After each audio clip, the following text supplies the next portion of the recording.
সুস্বাদু কিচেনে সবাইকে স্বাগত। চলে এলাম আজকে একটা নতুন রেসিপি নিয়ে। চলুন তাহলে দেখি না আজকে রেসিপিটি। আজকে বানিয়ে নেব শোল মাছের কালিয়া। এর আগে আমি রুই মাছের কাতলা মাছের কালিয়া রেসিপি শেয়ার করেছিলাম। এখানে তার জন্য প্রথমে নিয়ে নিচ্ছি আমি 4 পিস শোল মাছ।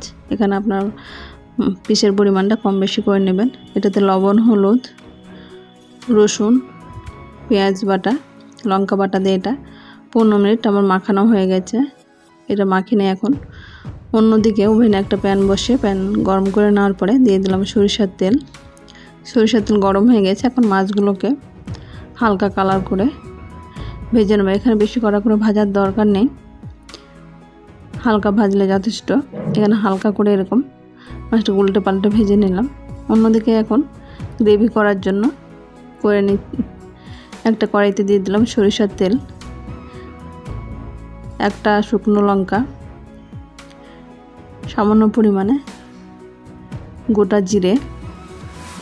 এখন কয়েক সেকেন্ডটা ভেজে নেওয়ার পরে দিয়ে দিলাম পেঁয়াজ বাটা, একটা টমেটোটা পেস্ট করে নেওয়া আছে, আর নিচে এখানে লবণ, হলুদ গুঁড়ো, জিরা গুঁড়ো, শুকনো লঙ্কার গুঁড়ো, কাঁচা লঙ্কা বাটা, রসুন বাটা।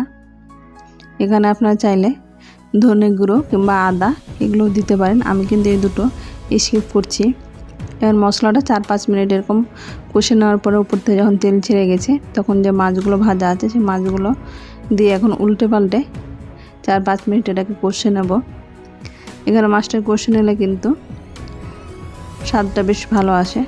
এখন ঢাকনা দিয়ে 3-4 মিনিট এটা কষে নিলাম। মাছটা এরকমভাবে মশলাটা প্রায় শুকিয়ে গেছে। এরকমভাবে মাছটা 3-4 মিনিট কষে নেওয়ার পরে উপর থেকে দিয়ে দিচ্ছি গরম করা আছে সেই জলটা। এখানে আপনারা গ্রেভির পরিমাণটা কম বেশি করে নেবেন। এখানে গ্রেভি আমি বেশি করব না বলে জলটা সামান্য পরিমাণে দিয়েছি। এখানে 2 কাপ মতো জল দিয়েছি। উপর থেকে এখন ছড়িয়ে দিলাম ধনেপাতা কুচানো আর কয়েকটা কাঁচা লঙ্কা অর্ধেক করে এখানে দিয়ে দিলাম। এখন ঢাকা দিয়ে এটা 5 মিনিট ফুল ফ্লেমে ফুটিয়ে নিয়ে ওভেন বন্ধ করে দেবো।